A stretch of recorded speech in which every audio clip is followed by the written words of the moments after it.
Holy moly, this is the news you can't lose with your Loser Leagues wrestling crew. My name is Red Jefferson. I'm here with Moet Jazzwall. Moet, how are you, buddy? Hey, Red, I'm doing great. I got some coffee. Well, that's basically all that I've done today. I see you're at the Moet Jazzwall News headquarters. I can see in the background. You got your editor behind you. Yeah, he's on my back. For those of you watching listening on the podcast, Moet has a picture of Kanye West with a MAGA hat in the background. Because, you got to surround yourself with people who you idolize, There you go, yeah. I like your background. It looks very professional. Yeah, it's very sharp. Yeah. Very sharp. And this is the newsroom. This is the news you can't lose, and we take this very seriously. This is September 6th to September 12th. The news you can't lose. We got biggest story of the week, Moet. You ready for it? Marty Janetty didn't kill anyone. Oh, man. I'm so glad he didn't kill anybody. Let's not get too ahead of ourselves. Marty Janetty, for those of you who've been following what's been going on, Marty Janetty did an interview or did some posts on Facebook where he said that he killed a guy in the 70s for trying to touch him.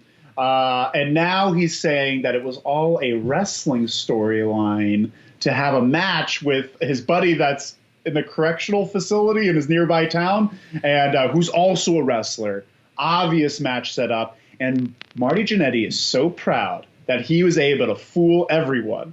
And he had no idea. All you had to do is say that you killed someone in order to get some media attention. Isn't that shocking, Mo? I mean, he's using the old Hulk Hogan defense from the Gawker trials all those years ago. It's not me saying these horrible things. It's Hulk Hogan saying the terrible things. Hulk Hogan is a racist or whatever the hell was happening to him at that moment. But I'm not that guy. So he's doing the same thing, and it worked. It got It worked for Hulk. We know that Marty Jannetty's not a bad guy. It's just his wrestling character wants to have sex with his daughter and kills people in the 70s. That's his wrestling character. Honestly, I'd watch that wrestling character. I'd want to follow and learn more about that character. But as a human, oh boy, no. I was so facetious about this, but that actually does sound like a really good character. Like that's like a really compelling character. That's Hangman Page worthy. Yeah, for sure. That's pretty in depth. Well, we got more news. We got more news coming at you. Let's see what else we got. This one's actually fairly serious. This isn't me mussing around. The Second Circuit Court of Appeals dismissed all CTE cases against WWE by lawyer Konstantin Kiros. I believe that's it. It's a very Greek name. Very Greek. That's a great name. That's actually a great lawyer name, Konstantin Kiros. I don't very trust. Lex Luthor-ish. I don't know. I don't know if I trust him. Yeah, the Lex Luthor villainous parallel seems out there. It seems like a comic book. I don't know. I don't know if I trust this. Do you think that the WWE should be held accountable for all these CTE cases, or do you think this is it's an issue where they didn't know? What are your thoughts just on the little that we know about this case? I kind of feel like I need to know more about what's going on. I don't really understand. Like, so what's they had CTE cases? Who went to trial? So it's this big clash action suit. Konstantin Kiros has been going after WWE for a long time, and it's got a million names in there. A million names. Like there's Perry Saturn, there's Road Warrior Animal, there's Billy Jack Haynes, there, just a bunch. Kamala's family, Big Daddy V's family. So there's a lot of people in there basically saying that WWE had knowledge of, or had prior knowledge of the long-term effects of concussions before CTE started making a big name for itself in pop culture. So they said that they had some information and they held it from performers, or they didn't share it with performers. And now this large group of wrestlers have come together underneath this supervillain attorney, and they went after WWE, but it was dismissed by the judge because a million different little things like, oh, it's too old, or it wasn't filed correctly, or all these things.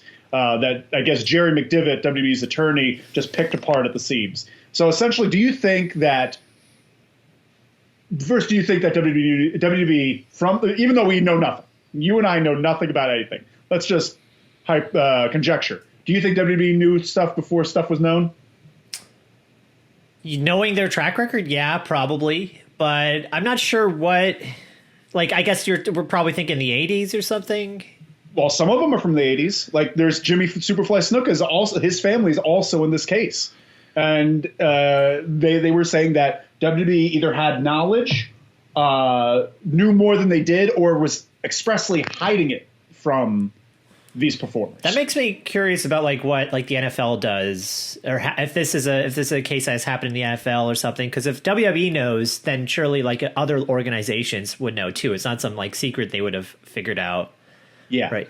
So I don't know. I feel instantly just like wary of like this trial, if that even would land. So yeah. Sure. I'm of a similar feeling. I feel that no one knew.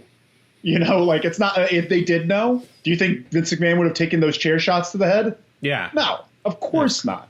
Of course not. That's my defense of it. That's what I would say in court. He took it to the 99. Yeah. Jimmy Snuka wants fucking money for it. Ridiculous. Ridiculous. All right, we're moving on to something a little sad. Gerald Briscoe is released from the WWE. Longtime road agent and talent scout Gerald Briscoe, formerly of the Stooges fame, was released this week. Apparently got a call from Vince McMahon the night before saying that he was going to be let go. He was one of the group of people that was furloughed in April from the COVID deal, and he's not the only one. We've got Mike Rotundo, also a road agent, formerly known as the IRS man, and Sarah Stock, former wrestler that was a trainer, I believe, or also an agent. Didn't know much about her, but apparently there's more to come. How sad are you about the Gerald Briscoe firing, or do you think it's just... Well, first, there's more. It's not just that, but there's like I feel like there's like 50 or something more people that got fired, but they just aren't famous people, so nobody knows about them. But it's like all like a lot of the road talent was let go, like the truck drivers and technicians and stuff like live that. Events. Yeah, the live event type people. Yeah, so they got let go, unfortunately, and that's sad. That sort of makes sense. I mean, no, it doesn't make sense. Actually, what am I saying? They just posted how they're making profits, like record profits in the company in their last quarterly reports. So, like, I think it's extremely frustrating to work there and to know that the company's like actually making profits and is not taking care of you. But at the same time, they're not going to be used for a while. So, from a business standpoint, it makes sense. But it's a decision that lacks empathy. Knowing their profits have occurred, and they could very easily just kind of help people out until this gets over with. Yeah, no, the COVID gets over with. Yeah, and more specifically to Gerald Briscoe, do you have your favorite Gerald Briscoe memory? Anything that sticks out in your head? They had a good run in the 90s, weren't they? The Mean Street Posse, didn't they do some silly stuff with the Mean Street Posse? They did some silly geriatric dancing. I remember segments. That's that. Yeah. What about you? My two favorite things about Gerald Briscoe, the way he says McMahon, Mr. McMahon. Oh, that is good. Mr. McMahon. All right, Mr. McMahon. That's very fun for me. And also, my favorite, and I wish there was a GIF of it, and there should be. Hey, whoever's out there, make a GIF of this and send it to us, please, at loserleavespod@gmail.com. It's of Gerald Briscoe winning the hardcore title. He's in the back, and I believe it's Pat Patterson, and he's sleeping. Or maybe it was Crash Holly, but they're sleeping, and you see Gerald Briscoe tiptoe into a room with a ref, and then put his hands on him, and the ref's like... Yeah. And then you just see Gerald Briscoe grab the title, just silently pantomime celebrating in a room where he's supposed to be quiet is a really great moment, and I want that GIF. But yeah, we wish him best in his future endeavors, right, Moet? Yeah, for sure. We're moving on, Moet. We're moving on. We got more stuff. Chock full of news this week. As you can see, I'm not stretching for anything in this. This was the biggest freaking headlines of them all. Jeff Hardy wants to bring Willow in WWE. Okay. I thought he was Willow already. I thought he already did a match with Sheamus where he became Willow. I'm not watching this stuff. I don't watch it. Yeah, neither am I. I'm not watching it at all either. I saw this and I was stretching for news this week. There's just so little that happened. My last story is barely even a story. I'm ashamed to say it. But do you think Jeff Hardy? One thing I like about this, I like about the idea of the WWE bringing in a different character, Jeff Hardy being allowed to.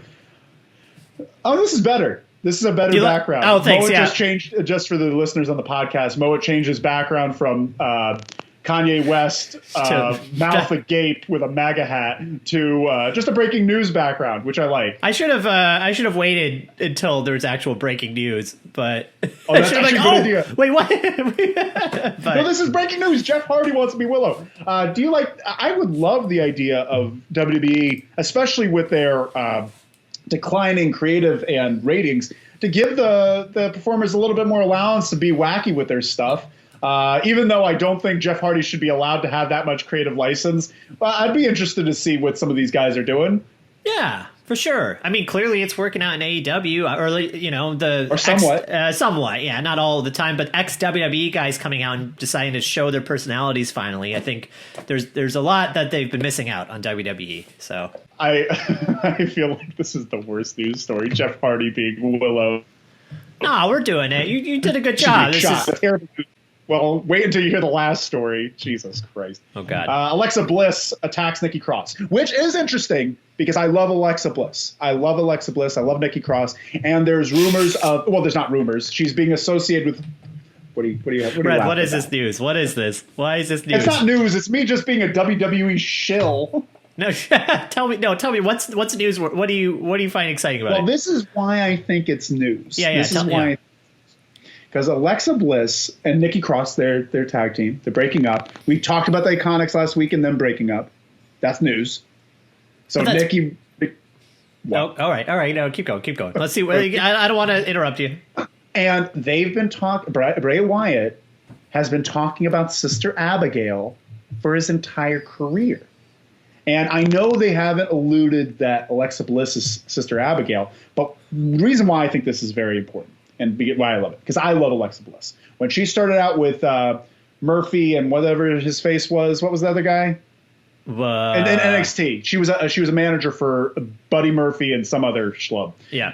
And she was this cool manager. She comes in and she's red hot. She's got the greatest facial expressions in wrestling. She's this very temperamental, bipolar character. Love it. Then she just kind of got neutered in this face position with Nikki Cross for a long time, where I like them together and I think they're both fun, but I do not like seeing Alexa Bliss as a face because she is worth so much more as a heel. To have her go into this demented world where she's staring off into the distance and then attacking people, I love this. And maybe this is more for Red's Corner. This is a new segment called Red's Things That Make Red Happy. No, I agree with you. I think it's really good. I actually think the storylines at WWE have been doing really well over the last week. The problem is it's been like years of just feeling like my brokenhearted from WWE storylines. So like while they're really good right now, I'm like very suspicious of where it could go. How are you going to hurt me? Yeah. How are you going to hurt WWE? Yeah, because they always manage to find a way. So yeah. I do gotta say, I am excited about that. I just don't know where it's going to go with their hands, what they'll do with it. Did you see that a few years ago? Sister Abigail was supposed to wrestle against Finn Balor. I thought it was going to be Serena Deeb. Oh, I thought it was going to be fucking Bray Wyatt in like a dress, because that was the photo. It was Bray Wyatt in the photo, and he was going to fight Finn Balor looking like a pumpkin. And I was so excited for that match. I do remember.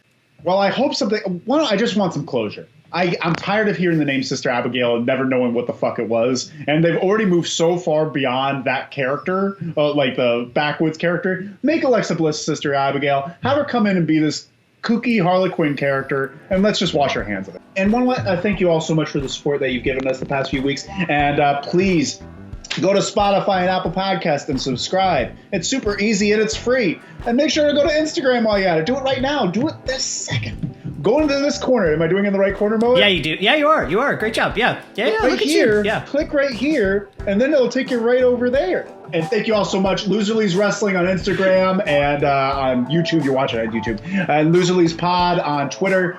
Make sure to follow Mo Jaswal. Mo Jaswal1 on Instagram and Red_Jefferson on Instagram. Mo, you have what's your name the first president you can think of?